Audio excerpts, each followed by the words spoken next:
So, good morning, everyone. I hope that you are all well and enjoying the nice weather we have outside. Welcome to our workshop. So, my name is Nathalie Léonard. I'm a research librarian. And joining me today, I have Jolene Urtubis, who is our student success librarian, and Leanne Butler, our scholarly communication librarian. So, I will now turn the floor to Jolene. Jolene. Oh, hello and welcome. Thank you so much for joining us here today. I will get us started. So by the end of today's session, you will be able to understand the main steps of the thesis submission process to UO Research, create a thesis file that meets requirements, and most importantly, know where to turn for additional help. Today's session will be split into 4 main sections where we will discuss an overview of the post-defense thesis process, how to prepare your thesis file, how to submit your thesis in UO Research, and how to monitor that submission. So we're going to start us off today with just a quick little interactive question. Just feel free to put your answer in the chat. So what percentage of theses are returned to students the first time they submit it to UO Research? Do you think it's A, 30%, B, 50%, C, 70%, or D, 80%?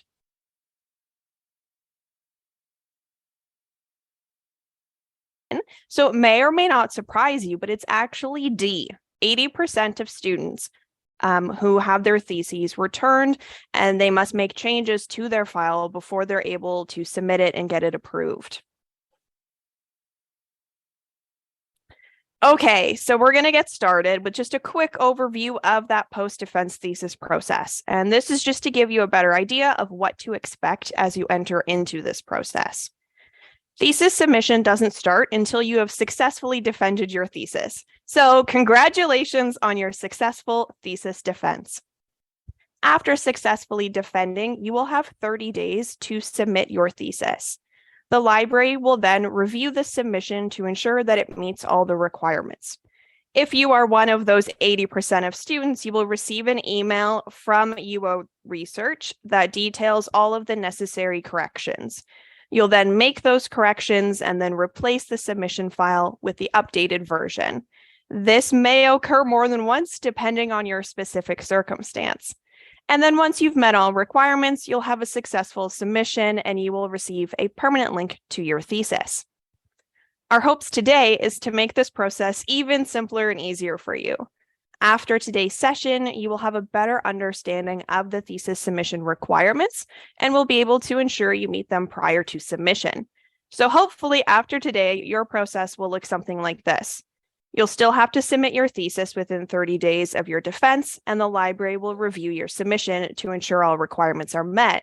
However, since you've accounted for these requirements before, you will go straight to a successful submission. So the 3 key things we want to focus on today to make sure that this process is as easy as possible for you is how to prepare your thesis file following file requirements, document accessibility, and copyright, how to submit your thesis, and then how to monitor the state of your submission. So we will jump right into preparing your thesis. So first, why is formatting so important? There are a variety of different reasons why these requirements are in place, including best practices, university policies, etc. But in addition to that, they are very important for the Library and Archives Canada Theses Canada program. With this program, Library and Archives Canada collect and preserve theses from participating universities, and this really helps to ensure the long-term preservation and discoverability of these theses. This program captures and collects theses through an automatic process, and for this process to work correctly, it uses the formatting and naming requirements presented here today. So if these requirements are not met, your thesis may not be captured and preserved. You can also view examples of other theses from your faculty or department by looking in the UO Research Thesis Collection. So let's jump right into the specific file requirements that you're required to meet. The first we'll be looking at is the title page. So your thesis starts with a title page, and there are certain requirements for its appearance and contents. Here on the right, we can see an example of a correctly formatted thesis title page. It contains the traditional elements of title, author name, faculty, department, copyright, etc. You can also download a formatted title page template if you're interested. It is found on the UO Research website, which we'll show you just a little bit later today, and I've linked it at the bottom of this slide. Just two things that I'd like to point out. The name on your title page must be your full name as it appears in UO Campus. If you wish to change how your name appears, you must contact the registrar through Info Service. Secondly, you must include a copyright statement indicating the year of your online submission to UO Research. Next, we'll look at the pagination. So first thing I'll mention is that your thesis file should not have any blank pages in it. We just saw a correctly formatted title page. Your title page does count as a page.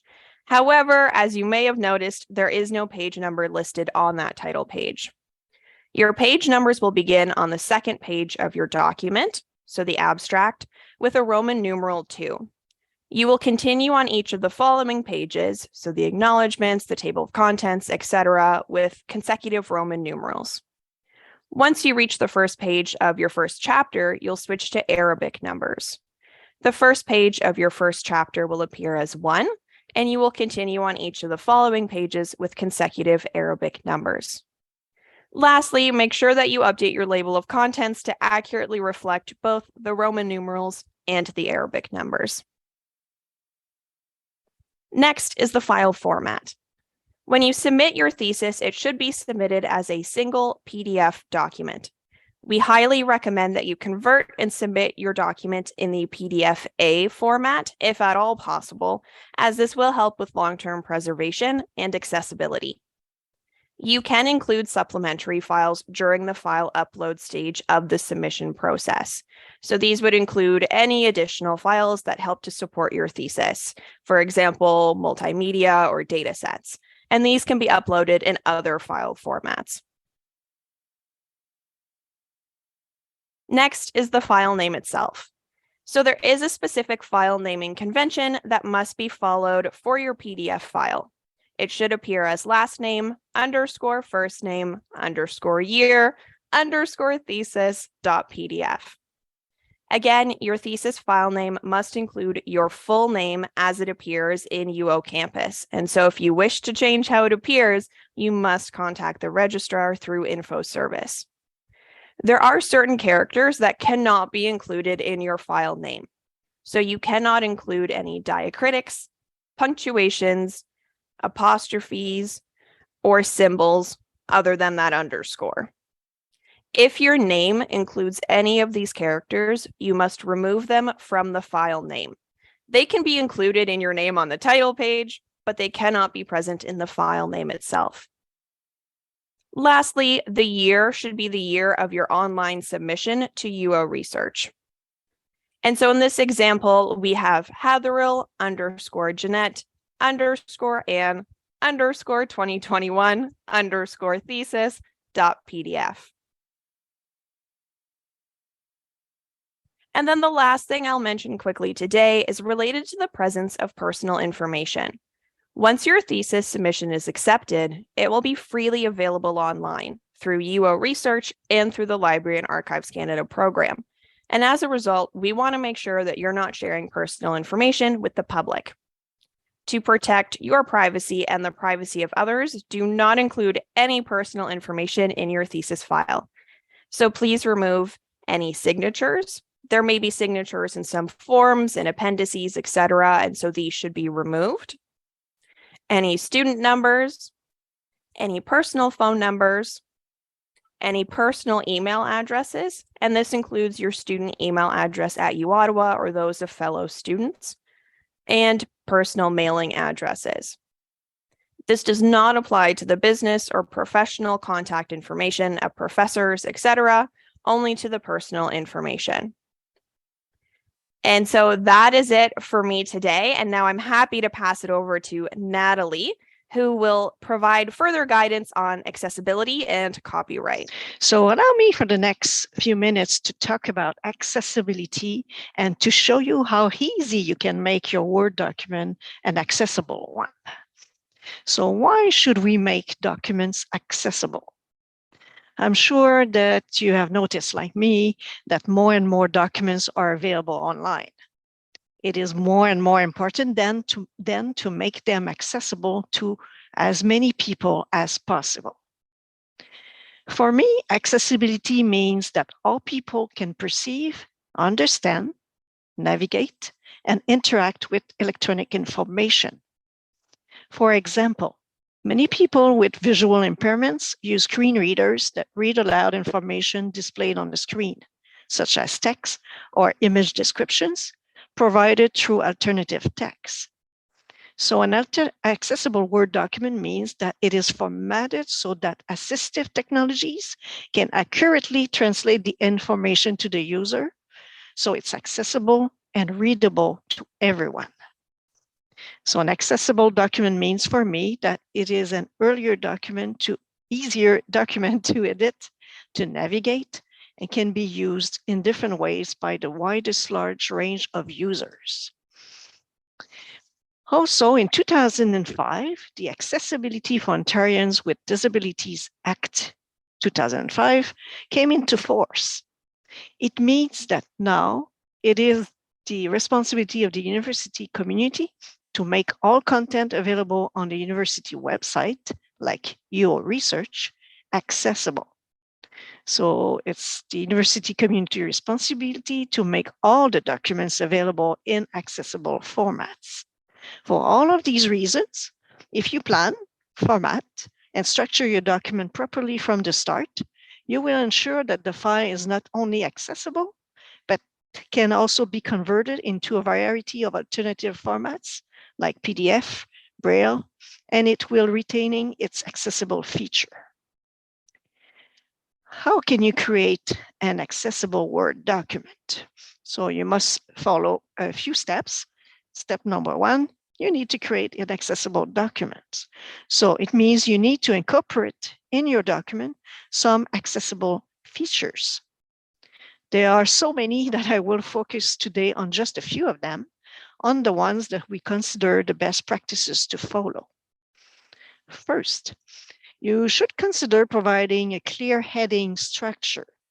It means you should use headings for titles, headings for sections, and other formatting tools like bulleted list. It will help to preserve the reading order of the document, to understand the page organization and the structure, so that someone using a screen reader can easily navigate the document. Please do not use the bold characteristic, the one that you found under the font tab, because it makes the screen readers don't understand what it means, and the readers will see information that they don't understand. So we will see in a minute a solution to that problem. Please also use paragraph style when possible. Again, it will make the reader understand that it's not the end of a document. Remember that blank lines are mentioned by the screen reader, but it's better to avoid line breaks and to increase instead the spacing between paragraphs with the styles function. We'll see that also later. Another feature that you need to consider is adding alternative text for any visual content. So when you're browsing through the internet and you put your cursor on the image, text often appears. This is alternative text. So if you do add alternative text, it will help the screen reader software to read the description of your visual.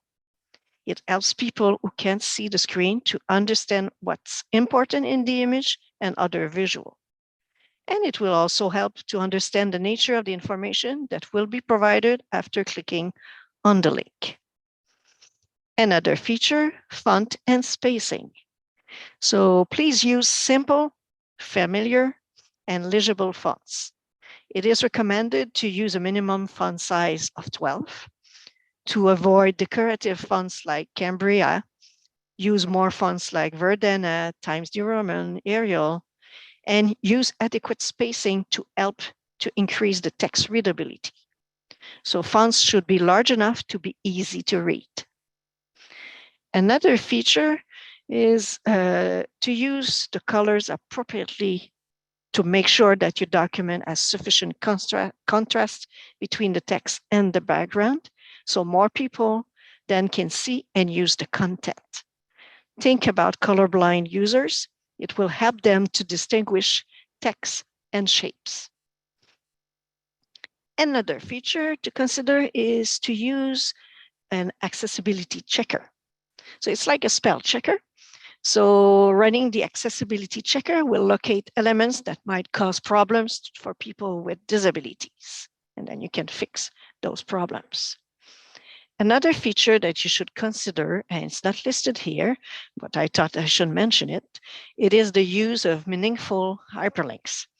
So don't use like a text saying, okay, for more information, and you add a URL, or don't mention click here for more information, and then a person click on the URL. Screen readers can only read the text, no more. So the user will have no idea where the link will bring him to when he clicks on it. So instead, please use a natural phrase, a sentence, and make that link more accessible so that it's much more useful. So those are some features that you should consider when you're creating an accessible document. So that's step number one. Step number two. So now that you have incorporated those features, you need to convert your document to an accessible PDF. So here we've put some links to help you to do that, and I will show it to you in a minute too. Step number three. So sometimes when you do convert your document to an accessible PDF, some accessible elements are removed for different reasons. So it's a good idea to do a final check on your PDF. And here again, we've put some links to help you to do that. Now, allow me to talk briefly about copyright compliance and how it affects the content included in your thesis. So while you own the copyright to your thesis, the ownership applies to the content you created and for which you will own the copyright. But if you are producing third-party content, it is your responsibility to make sure you do respect the Canadian copyright law. So it means you need to obtain written permission from the copyright owner and maybe supply copies of these permissions upon request by the university. So that includes image, photo, table, graphs, diagram, figures, maps, and so on. So if you are including articles you have published or have submitted for publication in your thesis, do not assume that you own the copyright to the final published version. Same if your thesis consists of a series of articles that will be published. So like I mentioned earlier, you must obtain written permission from co-authors and verify which version of the articles can be reproduced without permission from the journal or the publisher. So most publishers will allow you to include the final draft version that has been peer-reviewed, but not yet the formatted one by the publisher. So to find out what you're allowed to do, you just need to go to the website, the publisher website, and information should be there, or you contact them. Lastly, I would like to talk briefly about Creative Commons license. So as the copyright owner of your thesis, it is more and more common to make it available openly under Creative Commons license. There is no obligation to do so, but it is a simple way and a legal way to give permission to others to use your work as long as they do respect the condition of the license. So you're still the copyright owner, but you're making it easier to others to build upon your research. So now I'm going to leave this PowerPoint presentation, and I'm going back to the document you've seen earlier, you've seen the cover page. So we'll go deeper in this Word document because I just want to go through it with you to show you where those accessibility features that I spoke about are located. So let me do this. Okay, so we've seen the cover page. So title, author, department, and so on. So here we go, you have the copyright information, and just under it, an image explaining the copyright license used for this thesis. So, and you can click on it to obtain more details. So you will find out what you're allowed to do and not to do. So if I continue to scroll down, so we'll see the abstract, we'll see the acknowledgement section, we'll see table of contents, of course. We'll see a list of tables, a list of figures, and finally the word chapter 1, so announcing the beginning of the text itself. So as you can see, we have in front of us a well-structured document. So let's talk about those accessibility features. So let's start with headings and paragraph. So like I mentioned, it is recommended to use the headings and paragraph styles feature available under Word. Where are they located? So they are located at the top of the screen. Here you have the paragraph features, and here you have the style feature that can be applied to titles, sections, and so on. So styles, what does that mean? So as you can see at the top of the screen right there, you have different styles. Let me just maybe click here. So you have the normal style, the heading 1, 2, title, subtitle, and thesis, strong, and so on. So for each of those styles, as you can see, a group of characteristics have been put together. So the font, the style, the spacing, etc., etc. So you can pick one style and apply it to a specific title chapter, the title of this section, and so on. So if I do select chapter 1, you can see that heading 1 has been applied to it. If I continue further down, chapter 2, same thing, heading 1. But under chapter 2, we have several sections, abstract, introduction. So it is recommended to use a different style for those sections. So if I do select abstract, this time we have chosen heading 2 for that section. So the font is a little bit smaller, etc., etc. So why is it so important to impose or use the size feature? So it's mainly in the context of the creation of your table of contents. Those headings will be used to create the table of contents. So the information will be created from that. And as soon as you change the titles of those chapters or sections, it will be modifying your table of contents automatically. What else? As I continue to scroll down, you see that the document or the information has been organized into small chunks. So this is something recommended to make it easier to read.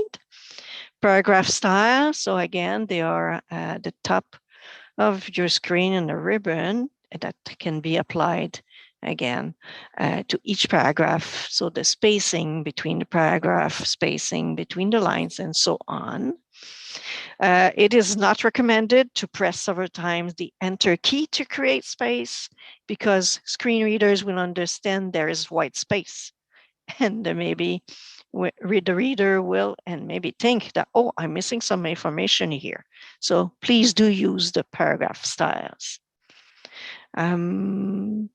So again, styles will facilitate the reading of the document and the use of logical order of titles. Allow me to continue to scroll down. Oh, here we go. Under the chapter 3, you see an image. So if I do a right click on the image, I will have an option to add alternative text to it by clicking on View Alt Text. And here we go. here's your chance to add one or two short sentences that describe the image to someone who is blind or low vision. So the user will understand what's important in this image. So that's alternative text. This is a really important feature. Two more things I would like to mention. The accessibility checker. So where is it? It is located again at the top of your screen under the review tab. So I click on the review. There you go. And under check accessibility, you click again and you click on check accessibility. So now you see on the right an accessibility report that is sometimes highlighting some problems occurring in your document and that you should fix to make it the accessibility much easier. And finally, the last feature I would like to show you, and has been mentioned earlier, it is recommended to save your document as a PDF accessible format. So to do that, you need to go under File, Save a Copy. And instead of saving a Word document, we're going to change the format by clicking on the arrow and by selecting PDF. Now you do see this link appearing, more options. You need to click on it. Under this window, you need to click on Options again. And under the PDF sections area at the bottom, please make sure to check the PDF/A compliant option. And then you're done. You have saved your document as a PDF accessible format. So now let's talk about the submission of your thesis to your research more in details. So over to you, Leanne. So once you've properly formatted your thesis and made your document accessible, it's time to submit your thesis. So students must submit their thesis to UO Research within 30 days of your defense, and you will need approval from your academic unit to do this. First, you're going to log into UO Zone and submit your thesis for your thesis supervisors and academic units approval by using the service request approval of the final version of the thesis. At this time, you have the option to request an embargo on your thesis. So the optional embargo provides a delay of the online access or publication to your thesis for a specific period of time. This can be anywhere from 6 months to a year, but up to a maximum of 5 years. You have the option to restrict the abstract from appearing online during this time. In order to delay access to your thesis, you're going to need to complete and sign an embargo request form and have this approved by both the supervisor and the department chair, and submit it with your thesis using the same service request as above. An embargo cannot be applied retroactively, so you must submit this request at the same time you submit the service request approval of the final version of your thesis. It's important that you wait to receive an email that you can submit to UO Research. This can be a confusing step as your supervisor may have approved the request, but your academic unit also needs to approve the service request. So there are really 2 steps here to the final approval stage. Once your academic unit has approved the request, then you can proceed with the submission. So here we have a sample of the email you'll receive. Dear student, we're pleased to inform you that the service request regarding the submission of your revised and corrected thesis has now been approved by your thesis supervisor. This means that the version of your thesis submitted through the service request has been accepted for final submission to the University of Ottawa's digital repository, UO Research. In order to complete the requirements of the program, you must now submit the final version of your thesis in UO Research. So please wait until you receive this type of email confirmation and be sure to prepare your thesis as we showed you in the previous section. Otherwise, your thesis will be returned to you until all steps are complete. Once you have received the email, you will go to UO Research and submit your thesis. So here the website is ruor.uottawa.ca, as you can see here in this screenshot. And I'm going to walk you through this step in UO Research shortly.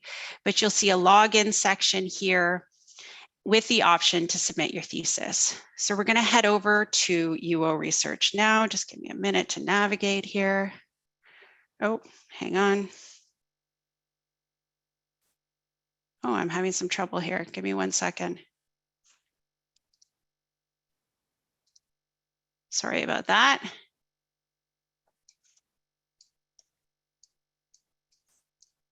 Okay. So here we're in UO Research on the home page, and I'm going to select the Submit Your Thesis option I pointed to earlier. I'm having trouble seeing the chat, so if anyone, if I'm not showing the right screen, Jolene and Natalie, let me know. But so I'm going to select the Submit Your Thesis option I pointed to earlier, and you're taken to a screen that includes all the steps regarding formatting and the steps to submit your thesis.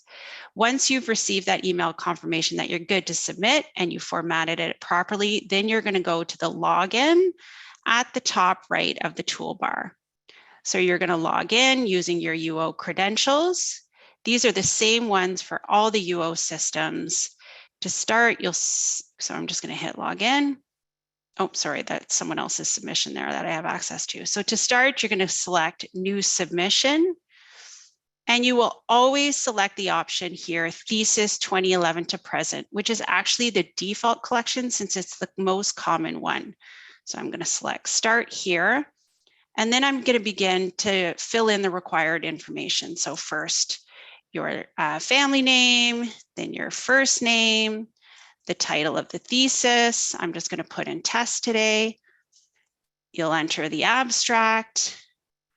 And then you'll fill in a few keywords here. So these are generally the main ideas related to your research, and this helps with the discovery of your research. So a valuable thing to include. You also have the option to add more by clicking on the Add More button here to the right. The next step is to enter your supervisor's last name, their first name. Sometimes students can have more than one supervisor. So again, you have the Add More button option here to the right. Then you're going to select the faculty. Oh, you know what? I think I might have to enter this. So I'm just going to enter myself here. Then you're going to select the faculty and then the department. This here is a free-form field. So I'm just going to enter School of Information Studies. Then you're going to enter your degree level and then your degree name. So for my purposes today, MIS. And finally, the language. You'll then select Next. And now you're taken to the embargo option. So here, again, a reminder that you must have approval from your supervisor and the department chair. So I have just say an embargo for 1 year. I'm going to go from 1 year to now, select that option. I'm going to click Next. And then now we're taken to the option to upload your file. So a reminder that your thesis submission should be a single PDF file. I'm going to select File. I'm going to add a sample here. There is no need to add a description in this field, and we actually recommend that you leave it blank as it will appear. Only use this if you're adding supplementary files. You're allowed to do this if you have something like data or video to go with your thesis, but otherwise, please leave it blank. So I'm going to select Next now that I've uploaded. And then this is the stage here where you can add another supplementary file. I don't have any today, so I'm going to select Next. And I'm taken to a verification step. So I'm going to review all the information to make sure it's accurate. It looks good to go. I've got the embargo from 1 year to now, and I'm going to select Next. So now you're taken to an option to add a Creative Commons license. This step here is optional. If you want, you can select Creative Commons here. I want to choose one today. And then you have an option to select how restrictive or permissive you want this license to be. I'm going to choose the most permissive one, which allows for commercial use and for others to make modifications, as long as they cite me as the original author. I'm going to select next here, and I'm taken to a final stage. This is a stage where you have to select, you grant the university a non-exclusive license. So what this does, it allows you, Ottawa, to display, preserve, and transmit your thesis to Library and Archives Canada. So at the bottom of the screen here, you would select I accept, and now you've completed your submission. So I navigate back to the slides. Just give me a minute here. Here we go.